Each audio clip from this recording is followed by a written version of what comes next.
وعلی آلہ واصحابہ ومن تبعہم اجمعین۔ اللہ تعالیٰ کا احسان ہے ایک مرتبہ پھر رمضان المبارک کے مقدس لمحات ہمیں نصیب ہوئے۔ اللہ تعالیٰ ہمیں ان سے بھرپور استفادہ حاصل کرنے کی توفیق عطا فرمائے۔ رمضان میں جب آدمی روزہ رکھتا ہے تو وہ اللہ تعالیٰ کی طرف سے کی گئی حلال چیزوں سے بھی اپنے آپ کو روک لیتا ہے، اور اللہ تعالیٰ کی طرف سے اس حکم کو پورا کرنے کے لیے بھوک اور پیاس کے ساتھ وہ اپنے روزے کو مکمل کرتا ہے۔ تو اس سے جو بات فوراً سمجھ آتی ہے وہ یہ ہے کہ جب بندہ ایک مہینے کے لیے اللہ تعالیٰ کی طرف سے حلال کی گئی چیزوں کو بھی سحری سے افطاری تک روک لیتا ہے، تو جو چیزیں اللہ اور اس کے رسول نے حرام کر دی ان سے بھی ہمیشہ ہمیشہ کے لیے رک جانا چاہیے۔ جو آدمی رمضان کے روزے کو اس کے حق کے مطابق رکھتا ہے تو اللہ تعالیٰ نے اس کے لیے یہ انعام حضور نبی کریم صلی اللہ علیہ وسلم کے ذریعے پہنچا دیا کہ اس کی جزا اللہ تعالیٰ خود ہے۔ اور حضور صلی اللہ علیہ وسلم کے زمانے میں جن لوگوں نے روزے رکھے، ایک کھجور سے سحری کرنے والے اور ایک کھجور سے افطار کرنے والے، روزہ کس شوق سے رکھا جا سکتا ہے یہ چکوال والے نہیں بتا سکیں گے، یہ بدر والے ہی بتا سکتے ہیں۔ روزہ کس شان سے رکھا جا سکتا ہے یہ روزہ رکھ کر کوفہ کی جامع مسجد کے دروازے پہ شہید ہونے والے علی المرتضیٰ ہی بتا سکتے ہیں۔ روزہ کس شان سے رکھا جاتا ہے کہ ایک کھجور کھا کر سارا دن اللہ کے راستے میں تلوار چلا کر شام کو ایک کھجور سے افطار کر کے اللہ کے سامنے سجدہ شکر کرنے والے اصحاب محمد ہی بتا سکتے ہیں۔ ہم نے تو ان کی نقل کرنے کا ارادہ کیا ہے، اللہ تعالیٰ ہماری اس نقل کو پورا کر دے تو ہمارے لیے یہ بھی باعث آخرت ہو جائے گا۔ حضرات صحابہ کرام رضی اللہ عنہم وہ لوگ ہیں جن کے لیے حضور نبی کریم صلی اللہ علیہ وسلم کی براہ راست دعائیں تھیں، اور حضور صلی اللہ علیہ وسلم کی صحبت میں رہنے والے ان لوگوں کے بارے میں اگر کوئی یہ کہے کہ یہ جدا جدا تھے، در حقیقت وہ یہ کہنا چاہتا ہے کہ حضور کی تربیت کا ان کے اوپر اثر نہیں ہوا، وہ یہ کہنا چاہتا ہے کہ حضور کا رنگ ان کے اوپر نہیں آیا۔ جو تبلیغی جماعت میں 4 مہینے لگا لے اس کے اخلاق کی تعریف تو ساری دنیا کرتی ہے، جو کسی پیر صاحب کے پاس 2 مہینے 6 مہینے رہ لے اس کے اخلاق اور کردار کی باتیں تو ساری دنیا کرتی ہے۔ جو مصطفیٰ کے دربار میں بیٹھ کے سبق پڑھے ان پہ کوئی اثر بھی نہ ہوا، جو حضور کے ساتھ مکہ مدینہ میں رہے ان پہ کوئی اثر بھی نہ ہوا۔ اگر دینی صحبت میں آ جانے کے بعد 2 پیر بھائی آپس میں نہیں لڑتے، کسی ایک جماعت میں اکٹھے ہو جانے کے بعد 2 مخلص کارکن آپس میں نہیں لڑتے، تو مصطفیٰ کریم نے جن کی تربیت کی ہو ان میں محبت تو ہو سکتی ہے، اختلاف نہیں ہو سکتا، ان میں قربت تو ہو سکتی ہے، دوری نہیں ہو سکتی۔ حضرت عائشہ صدیقہ رضی اللہ تعالیٰ عنہ کے یوم وفات بھی رمضان المبارک میں ہے، اور حضرت علی کا یوم شہادت بھی رمضان المبارک میں ہے۔ حضرت فاطمہ الزہرا رضی اللہ تعالیٰ عنہ کا یوم وفات بھی رمضان المبارک میں ہے۔ حضرت حسن اور حضرت خدیجہ الکبریٰ رضی اللہ تعالیٰ عنہما ان کا یوم وفات بھی رمضان المبارک میں ہے۔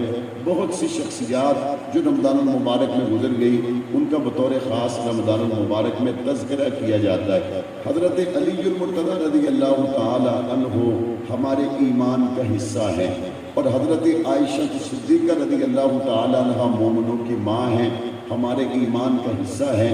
میں اگر تفصیل میں جاؤں تو وقت کے دامن میں اتنی گنجائش نہیں، لیکن اس بات کو سمجھنے ایک موقع ایسا بھی تھا جس میں حضور علیہ السلام نے حضرت عائشہ صدیقہ رضی اللہ تعالیٰ عنہ کے دوپٹے کو جھنڈا بنایا، اور اس جھنڈے کو اٹھانے کے لیے جس ہاتھ کا انتخاب کیا وہ حضرت علی کا ہاتھ تھا، کہ حضرت علی کا ہاتھ جس کو بطور علم کے بلند کرے، وہ علم میں استعمال ہونے والا کپڑا عائشہ صدیقہ کا دوپٹہ ہے۔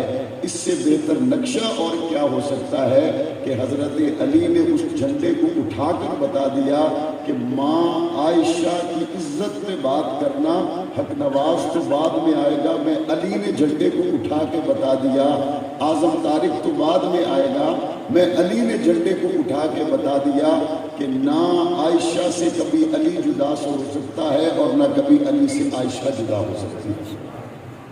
ہمارے تحریک میں چلتے ہوئے اب تک قریباً 10,000 کے قریب لوگ جام شہادت نوش کر گئے۔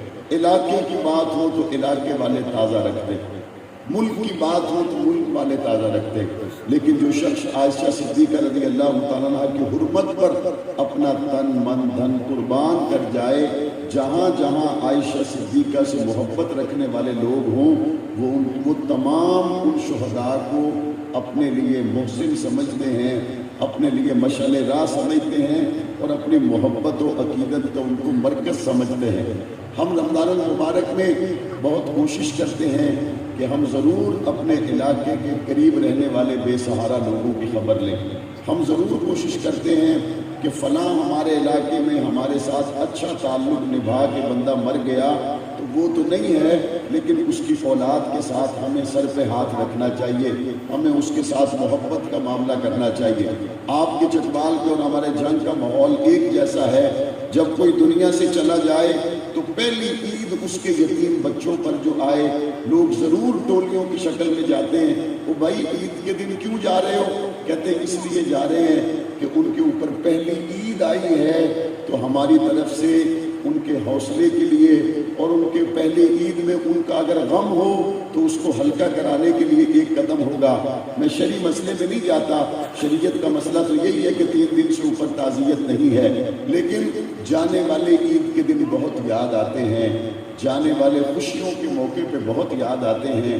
آپ کی قبیلہ برادری کا اگر کوئی بڑا چلا جائے آپ کو عید کے موقع پر بہت یاد آتا ہے، لیکن یاد رکھیے بہت سے لوگ ہیں جو علاقے کے لیے نہیں گئے، عائشہ صدیقہ کی حرمت پہ قربان ہو گئے۔ آپ کو اپنے جانے والے یاد آتے ہیں، ہمیں عائشہ صدیقہ کی محبت میں کٹنے والے یاد آتے ہیں۔ آپ کو آپ کے علاقے والے یاد آتے ہیں، ہمیں علی المرتضیٰ کی محبت میں کٹنے والے یاد آتے ہیں۔ اور ہم کچھ کر سکیں یا نہ کر سکیں، لیکن ایک بات کو ہم نے ضرور طے کیا ہے کہ جن لوگوں نے حضور کی ختم نبوت کے لیے جانوں کو قربان کیا، صحابہ اور اہل بیت کے محبت میں اپنے بچوں کو یتیم کروایا، عید کے دن ہمارے بچے نئے کپڑے پہنے یا نہ پہنے، لیکن ان یتیموں کو ہم نے نئے کپڑے ضرور پہنانے ہیں۔ ہم نے یہ طے ضرور کیا ہے عید کے دن ہمارے گھر میں خوشی کا ماحول بن سکے یا نہ بن سکے، لیکن جس نے حضور کی حرم حضرت عائشہ صدیقہ کی حرمت کے لیے اپنی جان کا نذرانہ پیش کیا، اس دن اس کے گھر میں خوشی کا ماحول قائم کرنا ہماری ایمانی ذمہ داری ہے۔ اور میرے نبی صلی اللہ علیہ وسلم سے ہمیں ملتا بھی یہی ہے۔ ایک موقع تھا جب نبی کریم صلی اللہ علیہ وسلم کے پاس ایک شخص آیا، اس نے آ کر کہا یا رسول اللہ میرا بیٹا کھو گیا، دعا کریں مل جائے۔ ساتھ بیٹھے ہوئے ایک ساتھی نے کہا اس کا بیٹا فلاں جگہ پہ باغ میں بچوں کے ساتھ کھیل رہا ہے۔ حضور نے فرمایا وہ شخص دوڑتا ہوا وہاں سے گیا، حضور نے اس کو واپس بلا کے فرمایا جب وہاں جاؤ تو اپنے بیٹے کو نام لے کے پکارنا، بیٹا کہہ کے نہ پکارنا۔ اس نے کہا یا رسول اللہ میرا بیٹا کھو گیا ہے، اگر میں اس کو بیٹا کہہ کے بھی پکاروں گا تو اس میں حرج کیا ہے؟ حضور نے فرمایا جب تو وہاں جائے گا تیرا بچہ باغ میں کھیل رہا ہوگا، ہو سکتا ہے وہ کسی یتیم کے ساتھ کھیل رہا ہو، جب تو اس کو بیٹا کہہ کے پکارے گا کوئی یتیم باپ اور بیٹے کی محبت کو دیکھے گا تو ایسا نہ ہو کسی یتیم کا دل دکھ جائے۔ اللہ کے حبیب نے اس بات کو بھی پسند نہیں کیا۔ ہم اپنے بچوں سے محبت کریں، شریعت اس سے منع نہیں کرتی، لیکن ہمیں حضور کی محبت میں قربان ہونے والے یتیم بچوں کی محبت کو اپنے پیش نظر ضرور رکھنا چاہیے۔ عید قریب آئے گی، آپ ضرور عیدگاہ کی طرف تیار ہو کر جائیں گے۔ حضور علیہ السلام بھی عیدگاہ کی طرف روانہ ہوئے، دیکھا کہ میدان میں بچے کھیل رہے اور ایک بچہ نہیں کھیل رہا تھا۔ پاک پیغمبر نے اس کو بلایا اور بلا کے پوچھا بیٹا تو کھیلتا کیوں نہیں؟ اس نے کہا میرا تو باپ نہیں ہے، میں تو یتیم ہوں۔ حضور علیہ السلام عیدگاہ کی طرف جانے کی بجائے اس یتیم کو پکڑ کے گھر لے آئے اور حضرت عائشہ سے حضور نے فرمایا تم اس کے چہرے پہ پانی ڈالو، میں رحمت والی انگلیوں سے اس کے چہرے کو صاف کروں گا۔ تم اس کے سر پہ پانی ڈالو، میں رحمت والی انگلیوں سے اس کے سر کا میل نکالوں گا۔ تم پانی ڈالو، میں اس کے سینے سے میل اتاروں گا۔ حضرت عائشہ پانی ڈالتی جا رہی تھی اور حضور یتیم کے سینے سے اور چہرے سے اور بالوں سے میل نکالتے جا رہے تھے۔ بعد میں پاک پیغمبر نے حضرت فاطمہ سے فرمایا بیٹی جاؤ حسن و حسین کے نئے کپڑوں میں سے کپڑے لے کے آؤ۔ جب نئے کپڑے آ گئے حضور نے یتیم کو پہنانے کے بعد پوچھا پوچھا بیٹا بتاؤ تیرا نام کیا ہے؟ اس نے کہا میرا نام ہے بشر۔ حضور نے پوچھا بشر بتا پچھلے سال تیرا باپ تجھے کس طرح سے عیدگاہ لے کر گیا تھا؟ اس یتیم نے کہا میرا باپ تو مجھے کندھوں پہ بٹھا کے لے کے گیا تھا۔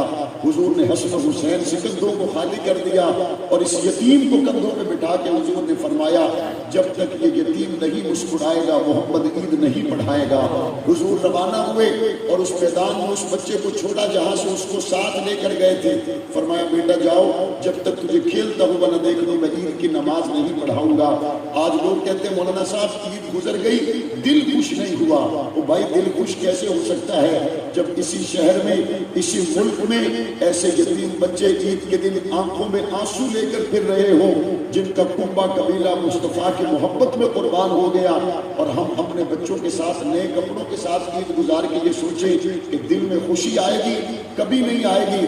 اگر میرے نبی کی عید بغیر یتیم کے چہرے پہ مسکراہٹ دیکھے مکمل نہیں ہوتی تو ہم طے کر لیں ہمارے ماحول میں، معاشرے میں، محلے میں، شہر میں جب تک ہم یتیم کے چہرے پہ مسکراہٹ نہیں دیکھیں گے تب تک ہم بھی عید پڑھنے کے لیے نہیں جائیں گے۔ ہم نے ترقی کے جو پیمانے بنائے ہیں وہ بڑے عجیب ہیں۔ ہم نے ترقی کے پیمانے یہ بنائے ہیں کہ جی پہلے کرائے کا گھر تھا اب اپنا ہے، پہلے ہم چھٹیوں کے لیے مری میں جاتے تھے اب ہم دبئی میں جاتے ہیں۔